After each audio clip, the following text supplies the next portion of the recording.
Good day to you. I'm John Kolak, the president of Praxis Corporation, and I will be your instructor today for a seminar entitled Minimizing the Risk of Electrical Hazards. Specifically, we're going to be managing these hazards from two perspectives.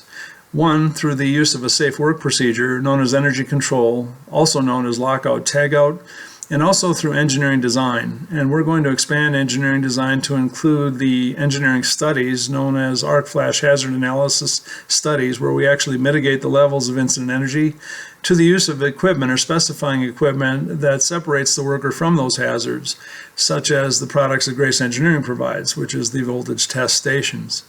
In terms of my background, I served a 4-year IBEW apprenticeship, and I climbed poles for 13 years before going back to school. I took degrees in electrical engineering and a master's degree in occupational safety, and I later went on to become a certified safety professional. All total, I have 18.5 years of experience in the utility industry and 38 years of experience in the electrical industry as a whole. In terms of using the presentation, please type in your questions on the webinar screen as we go through this presentation, and I will be answering those questions at the end of the presentation. In terms of the content, we're going to really be focusing on two concepts, as I said: energy control, lockout-tagout, and engineering interventions. Specifically, we're going to be slicing and dicing lockout-tagout from multi-perspectives. One differentiation between them would be the difference between how OSHA sees lockout-tagout versus a national consensus standard like the NFPA 70E. And further, we're going to subdivide electrical lockout from mechanical lockout, and even further, we're going to subdivide high voltage lockout from low voltage lockout. So suffice it to say, there's a lot to know about lockout-tagout, energy control, and especially when we consider that from the perspective of electrical hazards. We're also going to be talking about how to reduce arc flash hazards through the use of engineering design. And we'll talk about that both from the perspective of using engineering analysis, such as an arc flash study, as well as speccing out certain types of equipment that will make it safer for workers to work around electrical energy. And then finally, as a courtesy, we're going to sort of cover the recent changes in the NFPA 70 2015 document, just as they relate to energy control. So this will not be an exhaustive discussion or a complete discussion about lockout-tagout. The intent is to go a little bit deeper and give you a little broader depth of knowledge. Hopefully will make you even more effective in protecting yourself using energy control procedures. Let's go to the next slide. Now, what you see in front of you is actually a cut and pasted right out of the NFPA 70 document, and it is known as the 6-step process to achieve an electrically safe work condition. Now, it bears notice here that we have to identify that the term electrically safe work condition is actually synonymous with two other terms, and unfortunately this can lead to confusion. The term electrically safe work condition means the same thing or synonymous with the term dead, and it is also synonymous with the idea of a zero energy state. So just understand, whenever you're reading any electrical regulation, if it says dead, electrically safe work condition, or a zero energy state, it's actually referring to the same concept. Now, the 6-step process is so complete that some of my customers actually have pasted it into their safety rule book. Let's just quickly go through the high points. The first thing it's going to tell you to identify all energy sources. So that includes everything from the energized wires, of course, to possible other sources of energy, like backfeed from generators, or perhaps even stored energy, like that might be stored in a capacitor or a high voltage cable. Then it's going to tell you in step 2 to interrupt load current. And what they're saying here is you have to be able to use a properly rated switch to interrupt current flow. If you try and interrupt current flow with a switch not rated for load, it's called a non-load rated switch, that switch could actually fail catastrophically and even precipitate an arc flash. So they want to make sure that you understand the difference between a load switch and a disconnecting switch. Then the third point will be to get a visible break in the circuit when possible. And what we mean by that is a physical separation between the components, so you can actually see daylight between the electrical contacts. Now, that's a nice thing to do at low voltage. It's a good thing to do when you're able. It is a required element at high voltage, and we're going to define high voltage systems as being systems that operate at 601 volts and above.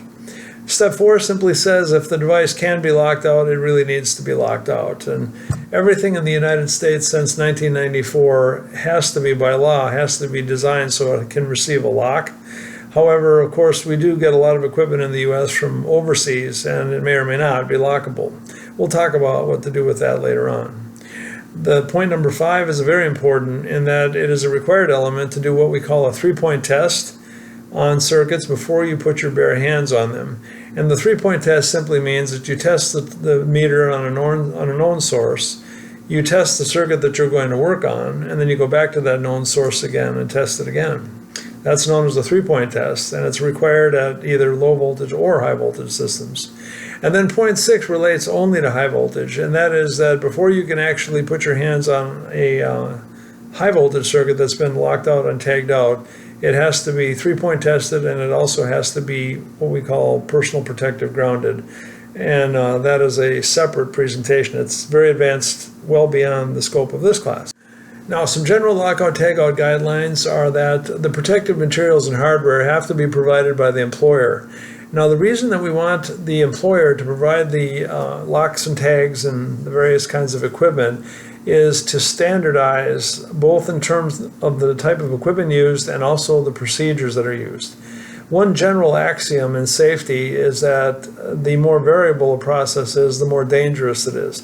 So to the degree we're able, we try and limit variability by standardizing on procedures, training, we drill employees on them, practice, and of course we standardize on the equipment we use. So this is a very important point for employers to produce and provide the locks and tags that are going to be used on the job. Anyone exposed to electrical hazards has to be trained in lockout tagout. They have to be trained in either how to control the hazard themselves, called authorized employees, or they must be trained in how to understand how the locks and tags affixed by somebody else fit into their job description. The concept of a two conscious act rule is not actually, it doesn't actually appear in the OSHA standard.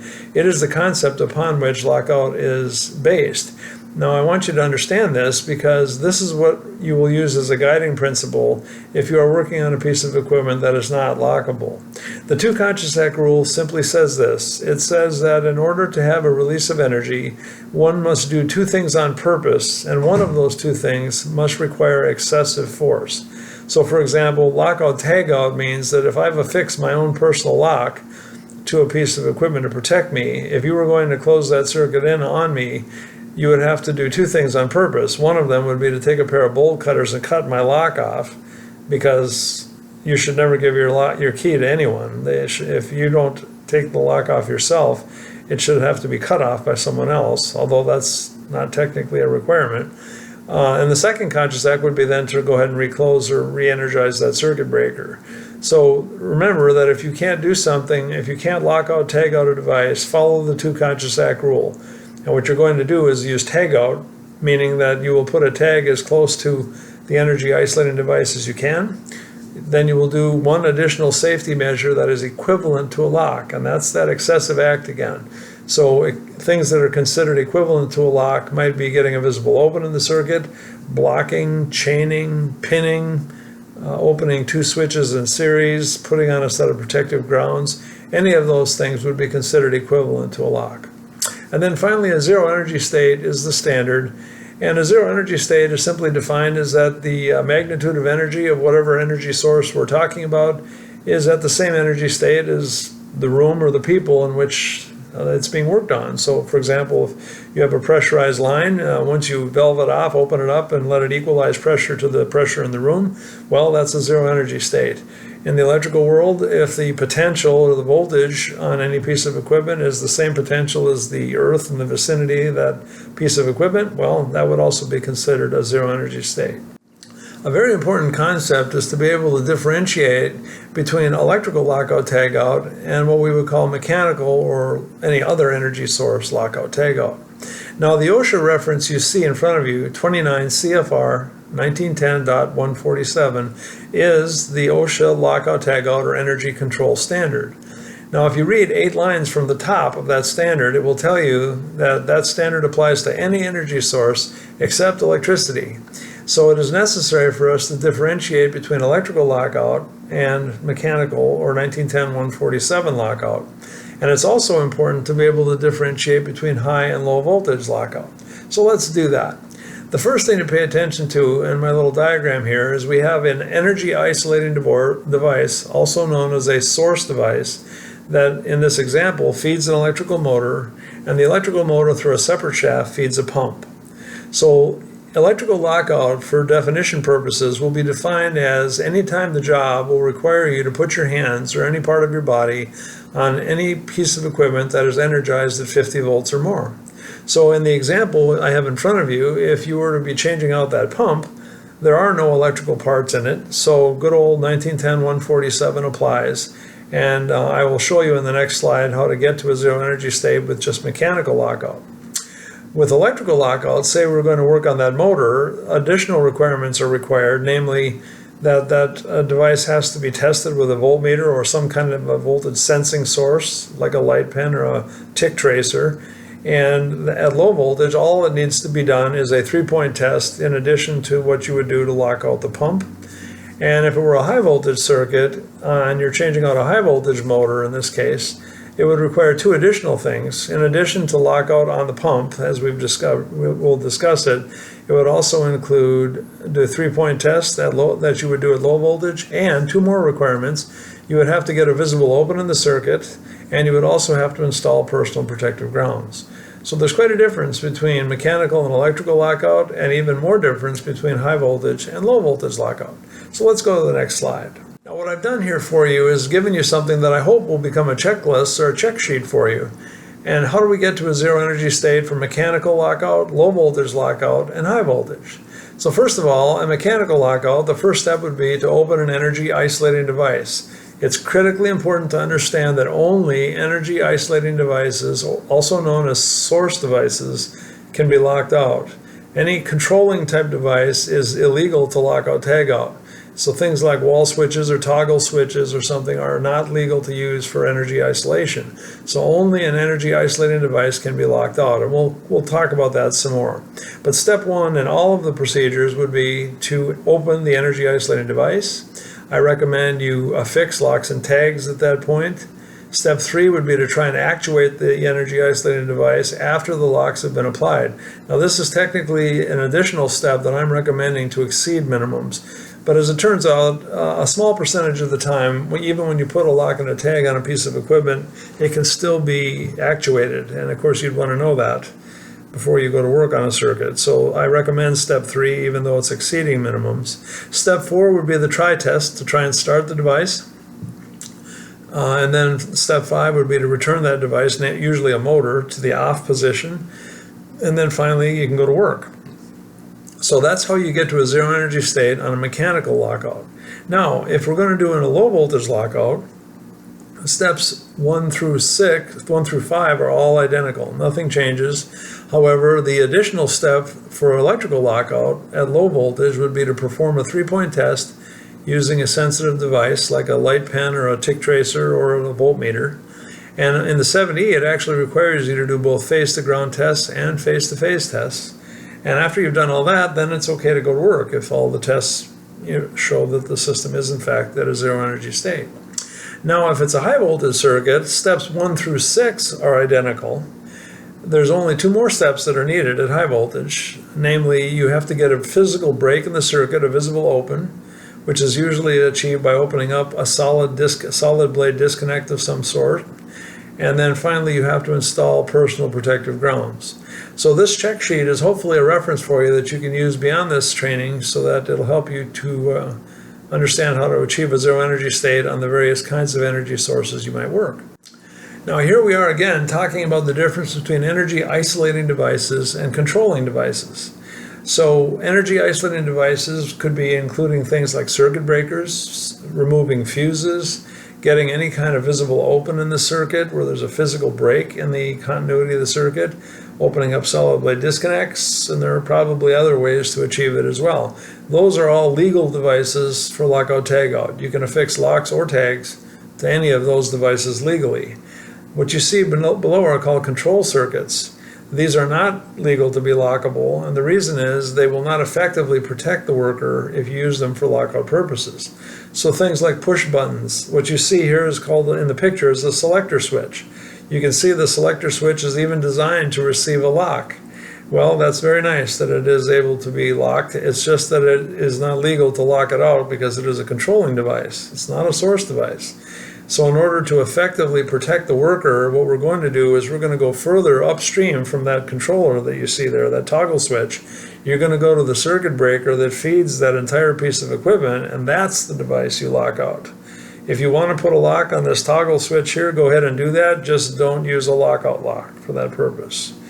And then wall switches are another example of something where you can buy lockouts for wall switches, but it is illegal to lock them out because they are controlling devices. And then, of course, emergency stop circuits. Some companies and some people tend to try and use those for part of lockout. And again, it is not legal to lock them out. You go to the source device that feeds it and lock that out instead. So this is a very important slide. A lot of people trust things that should not be trusted for lockout. And as a result, there are some accidents that can occur even on circuits that have been locked out, just not locked out properly. Now, the return to service procedures, I've mentioned this now because this is a fairly high risk period in the whole process from when you first take a piece of equipment out to when you restore it to service. And what we're talking about here is the phase of the process when all the work has been completed. The system has already been isolated, it's already been locked out, tagged out, and the work has been done. And now we're in the process of putting it back into service. There's really two main components to keep in mind right here. Number one is to make sure that you verify through inspection that all the tools and equipment and all that have been removed from the enclosure before you re-energize, and then to make sure that you communicate effectively. Now, in terms of communication, what I want you to keep in mind is I would recommend using radio procedures, even if you're not using radios, to communicate. And what I mean by that is the adage is to communicate twice and act once. So, for example, if I was going to close in a switch that was numbered 89M, for example, the way it would work is if you and I were working together, I would say, all right, I'm going to close switch 89M. You will repeat back to me, okay, John, I understand you're going to close switch 89M. And if you said that correctly, I would say, yes, that's correct, 89M going close now, and then I would close the switch. So it's a very important process, part of the process to communicate, because a lot of accidents happen at this time when either systems get energized after people have removed their locks and tags, and then they go back to make a small change, or perhaps they've even left their own tools right on the bus bars, for example, and then they re-energize and precipitate an arc flash. So a very important part of the process is the piece of time between, or the phase of the project between when the work has been completed and you're putting the system back to normal operation. Now, some concepts that are unique to the NFPA 70E is the idea of further splitting lockout tagout or energy control into what's known as simple lockout tagout or complex lockout tagout. Now, the first point suggests that lockout tagout is still required. Nothing changes about whether or not you're going to affix locks and tags. What does change is the various requirements as to how you're going to get to an to a zero energy state. Now, first of all, let's define simple lockout tagout as being only one of anything associated with the lockout, meaning there's only one person involved, there's only one energy isolating device, there's only one energy source involved. Obviously, you get the idea. Just one of everything means simple lockout tagout. Now, if simple lockout applies, it does not require any written switching procedures or any extraordinary precautions. It's essentially one person, one lock, the way you've always done lockout tagout. So nothing changes if it's just one person, one of everything associated with the lockout. Now, the very last point on this slide suggests that sole control still exists under OSHA, but it does not exist in the NFPA 70E.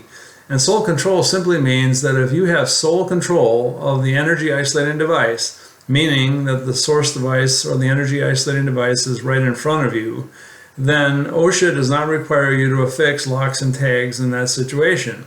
The logic being, of course, that if you have the energy isolating device right in front of you when you're working, you would not allow someone to come in and re-energize that device right in front of you.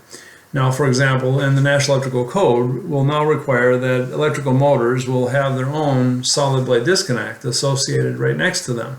So again, a person could open up that solid blade disconnect and begin servicing the motor, and they would not need to affix a lock and tag according to OSHA. So again, this concept still exists under OSHA. The NFPA 70 does not supersede OSHA, but it's just a separate option that's available to qualified workers, and they should be aware of it. Let's go to the next slide. Now, complex lockout, as you probably have surmised by now, means more than one of anything. So if there's more than one energy source, more than one craft, or more than one person involved, or whatever, if it extends beyond a single shift, any of those would require complex lockout to apply. So let's go to the next slide and we'll talk about what happens or what changes when complex lockout applies. Now, when you have complex lockout, one of the things that the 7E will stipulate is a person has to be put in charge of the lockout itself.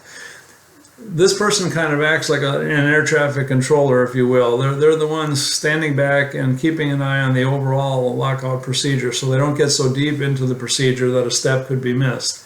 This person who is put in charge of the lockout does not need to be a supervisor, but they do need to be an authorized employee. So they have to be all the way to the authorized level of training. That person then is in charge of the lockout. Now, if the crew agrees to it, that person in charge will affix lockout tagout devices. So if multiple lockouts are needed, say on different energy sources, a single person who's in charge of the lockout can go ahead and do the lockout, affix locks and tags, put the keys for those in a lockbox like group lockout would apply. And they can do that for the whole crew. And everyone else, if they want, can go ahead and affix their locks to the lockbox and they can go to work.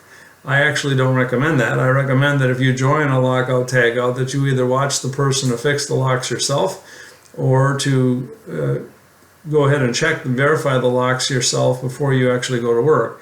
That is not a requirement, what I just said there. That is my suggestion to you, but it is technically exceeding minimum standards. Now, if you look at the slide, it'll say the person in charge is held accountable for safety, which means that we are holding them accountable to make sure that the lockout is complete and done in the proper sequence. You have to have a written switching sequence that you're working off of when it's a complex lockout. And there is no stipulation of how many steps are required here, but with OSHA, essentially, you can assume that in a fixed location, every location will have a set of standardized switching procedures for the main pieces of equipment and the main circuits in the facility. And the plan has to account for all workers, meaning in some cases, like especially when locking out boilers and power plants, you could literally have hundreds of people working on a single lockout process. And obviously the plan, if there's multiple people involved, has to account for them. So we're careful never to have the potential to release energy and hurt somebody who is working on the job that we haven't accounted for. The last point just simply says for those of you who are working around system operators who work on, say, power systems, there are options available there that allow a system operator to direct the shutdown operation, but we're not going to talk about that in this presentation. It's far too complex, but you should be aware of that for those of you with whom that applies. Now, what I have here is just an example of a switching procedure. Please don't get caught up in the point-by-point description of the various steps. This could be any type of a switching procedure. The purpose of this is really to insert or integrate a couple of concepts into your thinking. Number one is pay attention to the level of detail of each step. So we try to have each step being a discrete step that stands alone. We don't group steps together if we're able to avoid it. So we have steps 1 through 14 are the procedure to take it out of service. You will notice that after that we have a separate procedure to put it back into service. And that's very important because oftentimes the procedure to re-energize or to reactivate a piece of equipment is slightly different than the reverse of the procedure to take it out of service. So make sure that you have both procedures to take it out of service and procedures to reinsert it into the system, restart it, and then return it to normal operation. And then finally, pay attention to the two columns on the right. One is to have a person sign or to identify by a person's name who actually did that step and then the date and the time that it was done. And I also recommend that you keep these procedures on file such that if OSHA ever shows up, you can demonstrate that you have been, in fact, using written switching procedures, and that will improve your status with them should the need for a citation or something occur. Now, in terms of arc clearing time, we're going to talk a little bit about arc hazards now. We're going to shift from energy control to arc hazards. Now, when we talk about arc clearing time, we're talking literally about the time from when the moment the arcing begins to the moment the arcing ends, obviously. Now, it turns out there's three sections or three individual processes that go on from the start to the ending of an arc. And we workers can impact the first two very well. And it's very important to understand this from both the procedural standpoint and from the engineering standpoint. Now, the first part of the arc clearing time involves fault sensing. And what we mean by that is the overcurrent protective devices, whether they be fuses or circuit breakers or relays. How long does it take for that relay or fuse to recognize that the current that's flowing in the circuit is unusual or it's a fault of some kind? So, for example, when we start up a large motor, a high horsepower motor, at low voltage in particular, we might have to let more than 1,000 amps flow in that circuit for up to 4 seconds before that motor would start. So the overcurrent devices that feed large motors have to be set to allow quite a bit of current to flow for quite a long time. If that amount of current that's flowing were an actual arcing fault instead of starting a motor, you would be involved in that arc flash for up to 4 seconds in this case before the fault would clear. So fault sensing is a very important part of the process, and it can be impacted by two main things. From the engineering standpoint, it can be impacted by setting the relays such that they do not respond quickly enough to fault current. In other words, it's kind of like holding your finger in a candle. If the candle is burning and you wave your finger through the candle rapidly, it doesn't cause much problem for you because it's such a short-term exposure. Hold your finger in that candle for any time at all, and of course you start to get burns in your skin. So the logic applies in terms of fault sensing to say how long will it take for that fault to sense, how long will it take for that overcurrent device to sense there's a problem, and then to send a trip signal to start isolating that circuit. So fault sensing can be impacted by the engineering piece. It can also be impacted by improper work procedures, namely if the workers upsize fuses, in other words, replace a 50 amp fuse with a 60 amp fuse, or change those electronic settings on the front of an electronic trip on a circuit breaker. Any of those can dial up the incident energy on that system by a factor of 20. So it's very important that one never changes overcurrent settings or never upsizes fuses, because that can dramatically increase the incident energy that's there. The second component is protective device operation. In other words, how long does it physically take for the overcurrent device to interrupt the current flow? In some cases, like with fuses, there's not much we can do to impact that. They just either work or they don't. One thing that I want to strongly recommend with regard to protective device operation relates to the maintenance of the breaker. It's important to know that molded case and insulated case circuit breakers are normally rated for 1 to 3 closes into a short circuit, and then the device needs to be either rebuilt or tested or replaced. But if you reset circuit breakers multiple times, you are actually beyond the design life of that breaker, and it may be that the breaker may not function properly in the future, namely it will not open when it should, or it could fail catastrophically. So suffice it to say, your maintenance, your electrical maintenance program is critically important for protective devices, in particular circuit breakers. So make sure that you're following the manufacturer's recommended procedures for maintaining especially your larger breakers, and paying attention to those two areas, fault sensing and protective device operation and your maintenance. And then in terms of arc extinguishment, there's not much we can do about that. That is actually a function of the overcurrent device, but we certainly can impact the first two sections, fault sensing and protective device operation. In terms of engineering recommendations to mitigate arc flash hazards, well, there's really 3 things we can do about that.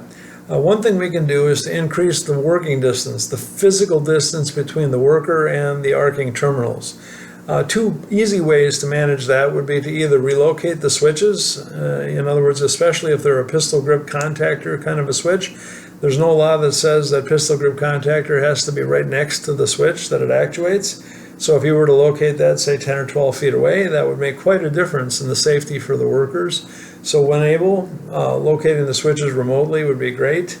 Using supervisory control and data acquisition, like light pens or anything like that, can also be a good option to increase working distance. Namely, you'll be closing it in from a separate building. A great idea to protect the workers. From a safe work practices standpoint, using what they call a chicken switch, kind of an unfortunate term, but it is also a switch that you can temporarily mount on a piece of equipment, and you can actuate it from some distance away. So do keep in mind that even adding an extra 12 inches of distance between the worker and the arcing terminals can make quite a difference in incident energy. So distance is definitely your friend. The second step we can do from the engineering standpoint is to spec out dead front equipment, meaning equipment that has no exposed parts on the operating side of the equipment. So in those situations, we can also spec out arc resistant gear that has methods of either deflecting the arc away from the worker, or perhaps having a way of redirecting the arc such that it vents out the top of the enclosure. Either way, there's ways we can use to protect the worker from the engineering standpoint by speccing out the kinds of equipment that we work on. We can also spec out equipment that actuates faster, short arcing clearing times, which is the last point on this slide. So things we can do to decrease the extinguishment time. Using current limiting fuses. If you have enough short circuit current to actuate the device, current limiting fuses is a great way to go. Instantaneous overcurrent settings, in other words, changing how fast the breaker responds to fault current when the system will allow it, setting those at a level just about what it would take to run the system reliably will provide much quicker clearing times and lower that incident energy. Some relays have what we call the maintenance mode setting, meaning that once the system is already running, in other words, you've already started up those motors, you can push a soft key on the relay and it will lower the instantaneous pickups to just above full load current on that circuit. This will cause it to actuate much more quickly if there is a short circuit on that system, and thereby lowering the incident energy. And what you see on the right side of on the slide in this picture is an example of a photo-optic light sensor.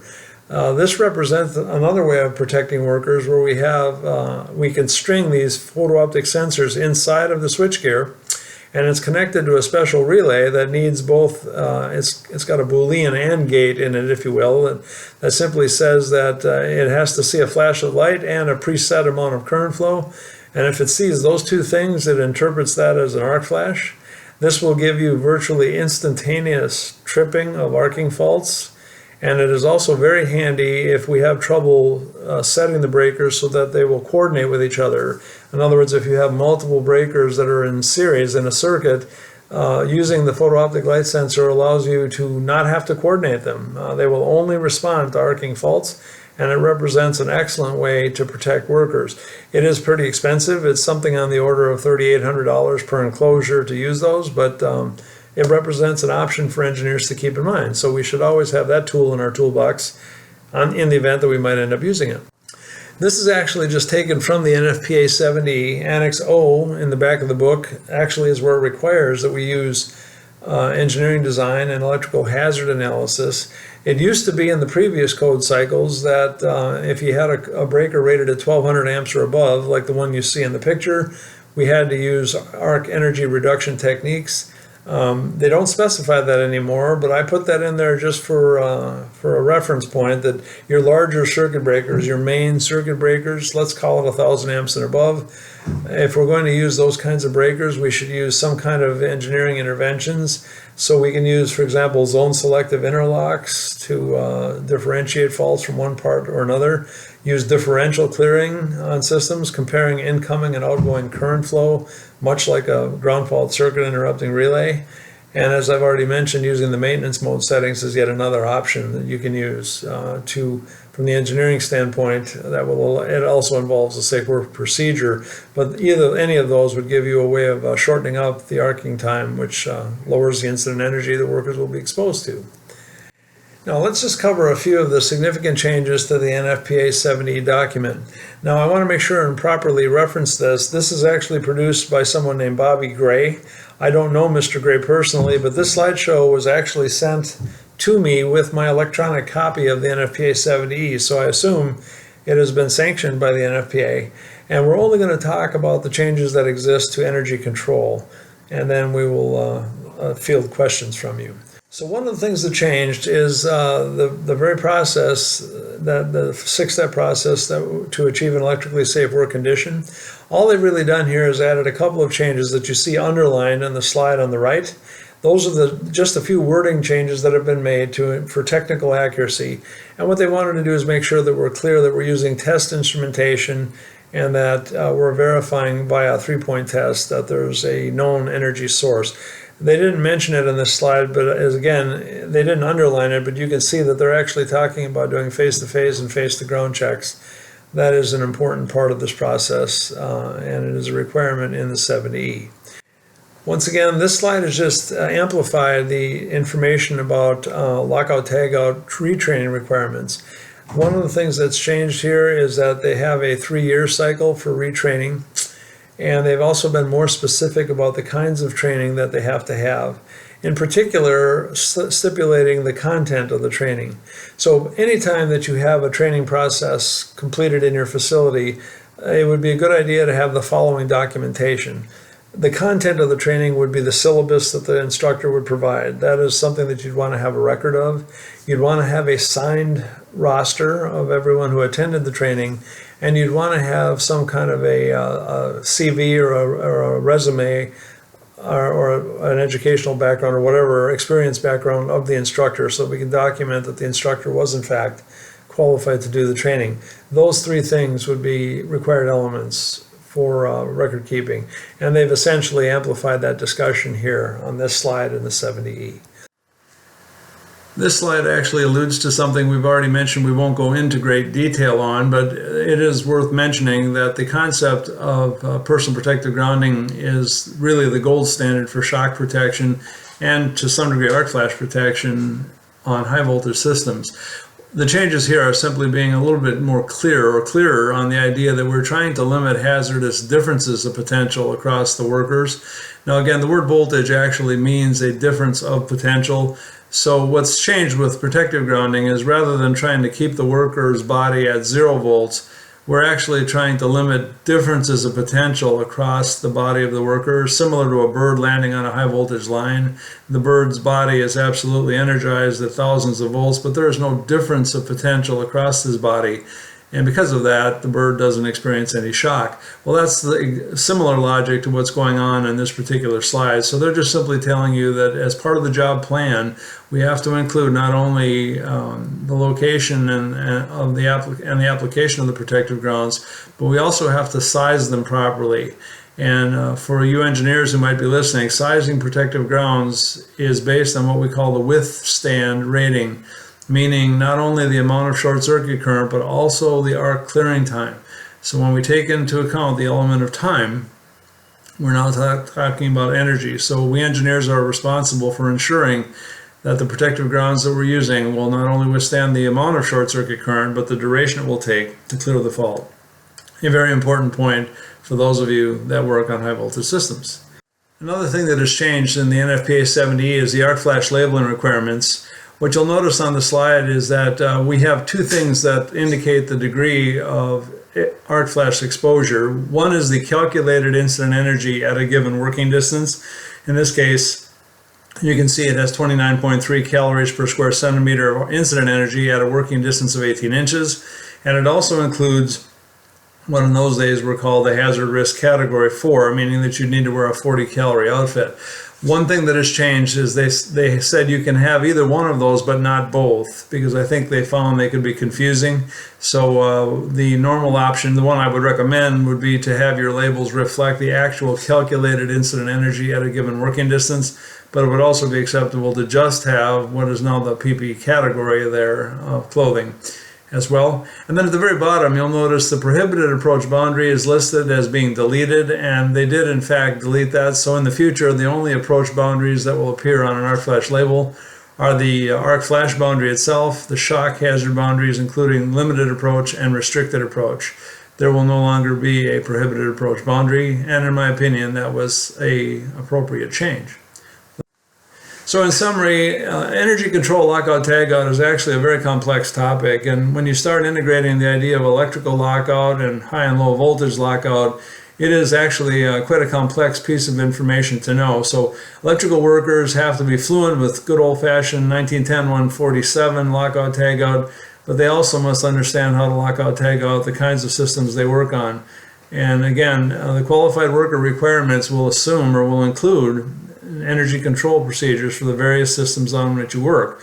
So if you haven't, for example, been trained how to lock out, tag out high voltage systems, but you are qualified to lock out, tag out low voltage systems, it would require additional training before you could be certified or qualified to lock out, tag out high voltage systems. Never, ever, ever change the overcurrent settings on devices or upsize fuses unless you are what the codes call under engineering supervision. But really the accident of the future will be that we will generate an arc flash label based on certain assumptions, and either because of poor work practices or poor maintenance, the system does not perform the way we expect, and the actual incident energy that someone could be exposed to could literally be 20 times what's on the arc flash label. So a person, for example, could be quite happily wearing an 8-calorie outfit, not realizing that the system they're working on will actually produce several hundred calories due to somebody else either improperly maintaining the system or perhaps upsizing a fuse, for example. So critically important point in this presentation. Using proper electrical engineering designs really improves safety in the sense that it makes safety inherent to the process. So rather than trying to get people to follow procedures or put on their protective equipment, which is a daily battle on most organizations, having proper engineering designs will make that less important because the system will be inherently safe. So for example, if I were to do my engineering work well and I could lower the incident energy below 1.2 calories, even if you did have improper work practices with respect to arc hazards, there just simply wouldn't be enough incident energy there to hurt you. So that's an example of where engineering interventions can make sense. And we certainly encourage that as the first step in the process, relying only on protective equipment sort of as a last resort. And finally, there is much more to know about these subjects. This is obviously not an exhaustive presentation, but the intent here was to kind of highlight some aspects of this that you may not know, to broaden your knowledge, and in some cases to increase the depth of your knowledge a little bit. At this point, I will go through your questions one by one and answer them. In addition, we will be sending out a PDF of the slideshow and some supporting materials for your use. I hope this presentation has been helpful to you. Good day.